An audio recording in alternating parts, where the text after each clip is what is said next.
Assalamualaikum dan salam sejahtera semua. Hari ini saya akan menyampaikan tajuk epistemologi agama dan tradisi di Malaysia. Tetapi, masih ramai yang tidak tahu apa itu epistemologi.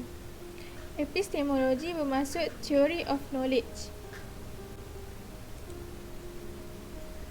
Terdapat 3 perkara pokok iaitu the sources of knowledge. Ia adalah usaha memberikan jawapan kepada persoalan yang bermain di minda. Yang kedua, the nature of knowledge ialah aliran yang berbeza memberikan jawapan dan pendapat yang berbeza. Yang ketiga, the possibility of knowledge, jawapan yang dicari daripada persoalan. Kita akan kaji tentang epistemologi, tetapi skopnya kali ini adalah pada agama dan tradisi di Malaysia. Dalam menjalankan kajian ini, terdapat 3 objektif. Yang pertama, mengenal pasti usaha memartabatkan adat tradisi agama di Malaysia untuk menjadi identiti bagi setiap bangsa di Malaysia. Yang kedua, menganalisa kepentingan agama dan tradisi bagi setiap agama yang diamalkan dalam kalangan masyarakat Malaysia. Yang ketiga, mengkaji kepelbagaian, budaya dan kepercayaan tradisional Malaysia.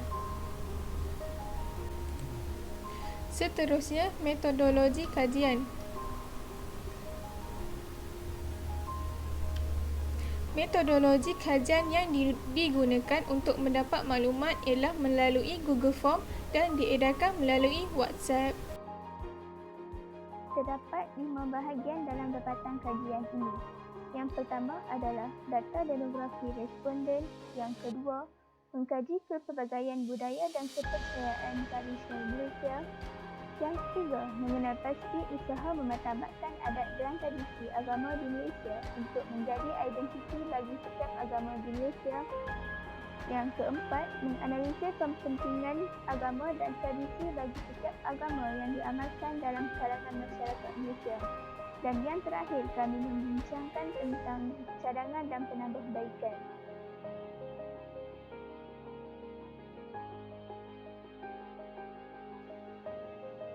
Dalam dapatan kajian, bahagian pertama yang kami peroleh daripada dapatan kajian adalah data demografi responden. Seramai 39 orang responden yang dipilih secara rawak telah menjawab soal selidik tersebut. 28 daripadanya adalah perempuan dan selebihnya adalah lelaki. Majoriti responden juga adalah daripada lingkungan 16 hingga 20 tahun dan kebanyakannya juga adalah beragama Islam.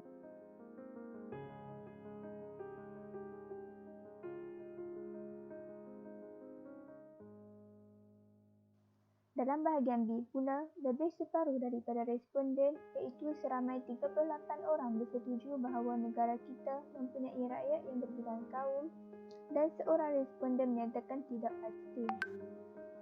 Kesemua responden bersetuju bahawa kaum Melayu merupakan kaum yang majoriti di negara kita dan responden juga bersetuju yang seluruh rakyat hidup dalam keadaan harmoni.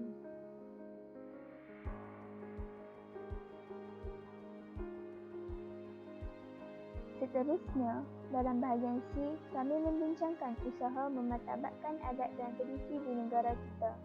Kebanyakan responden bersetuju bahawa semua pihak iaitu kerajaan, pasukan NGO dan rakyat memainkan peranan yang penting dalam hal ini.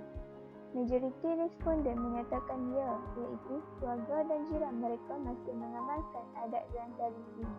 Namun begitu, kebanyakan responden bersetuju yang golongan muda ini tidak lagi mementingkan adat dan tradisi dalam kehidupan mereka.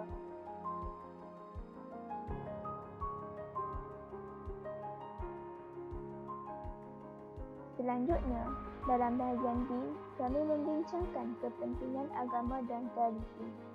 Semua responden bersetuju bahawa individu tidak mempunyai pegangan hidup jika tidak mementingkan agama. Namun begitu, kebanyakan responden tidak pasti sama ada masyarakat sekarang masih mengamalkan tradisi masyarakat terdahulu ataupun tidak.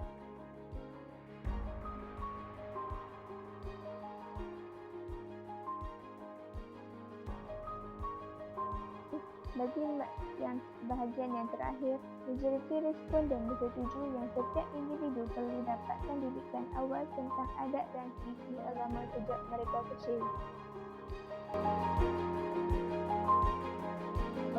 Cadangan atau penambahbaikan terbagi kepada 3, individu, ibu bapa dan kerajaan.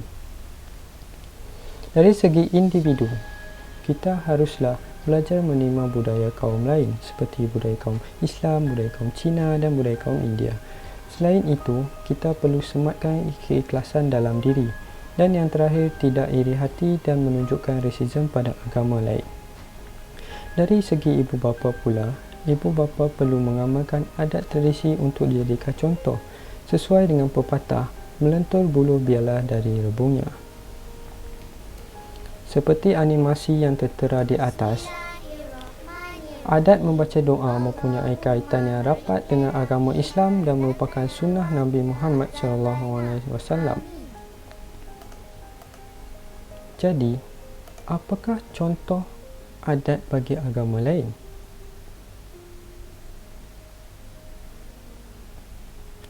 Dalam masyarakat Cina, suami tidak menjaga isterinya yang mengandung.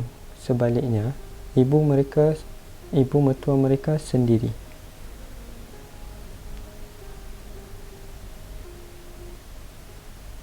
Selain itu, masyarakat Cina amat mementingkan anak lelaki kerana boleh mewarisi nama.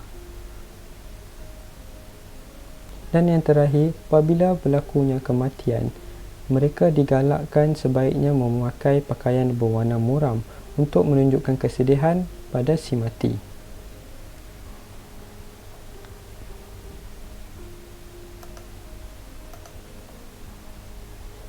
Yang seterusnya dan yang terakhir iaitu kerajaan. Kerajaan haruslah mengadakan aktiviti kebudayaan rakyat Malaysia dan perlu mengadakan rumah terbuka secara besar-besaran terutamanya pada perayaan besar seperti Hari Raya, Tahun Baru Cina dan Deepavali. Sekian, terima kasih. Kesimpulannya, untuk memastikan tiada kekeliruan yang akan berlaku, kita perlu mempunyai pencerahan dan jawapan tentang mengapa manusia perlu mempunyai pegangan dan panduan hidup. Daripada saya simpulkan tadi, saya dapat simpulkan bahawa kita perlu menerima perbezaan agama dan kaum lain demi menyematkan semangat kekitaan.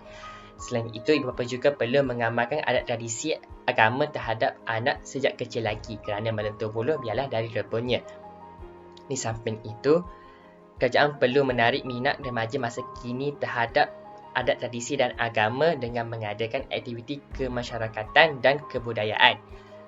Tidak lupa juga, kerajaan juga perlu bersikap adil terhadap semua agama dan kaum supaya tiada permusuhan yang akan berlaku. Dan yang paling terakhir dan merupakan yang paling penting, semua pihak perlu bekerjasama memainkan peranan dalam menjaga adat tradisi dan menghormati agama serta kaum lain. Sekian daripada saya. Terima kasih.